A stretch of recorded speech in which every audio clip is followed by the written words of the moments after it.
Welcome to ఉదయం news. Lokesh జన్మదినం సందర్భంగా ప్రతిపాడు నియోజకవర్గంలోని కూటమి నాయకులు కేక్ కట్ చేసి సంబరాలు జరుపుకున్నారు. గింజపల్లి శివరాం ప్రసాద్ మాట్లాడుతూ తండ్రికి తగ్గ తనయుడుగా రాష్ట్ర అభివృద్ధి కోసం కూటమి ప్రభుత్వం అధికారంలోకి తీసుకోవడానికి లోకేష్ పోరాటం అమోఘమన్నారు.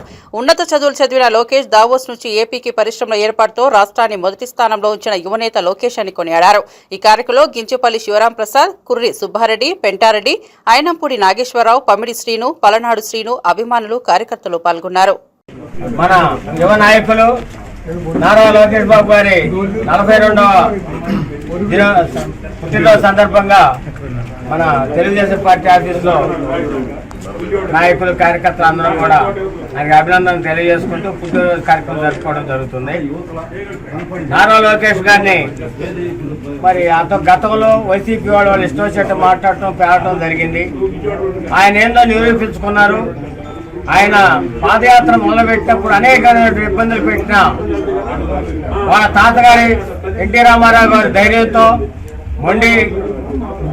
మొండికి తిరిగి మరి ఆ పాదయాత్ర సక్సెస్ చేయడం జరిగింది. ఆయన పరిమితి చెందినటువంటి రాజకీయ నాయకులుగా ఎదిగారు. ఆయనకి ఉప ముఖ్యమంత్రిగా ఆయన చూడాలని కోరికతోటి జనం కూడా ఉన్నారు.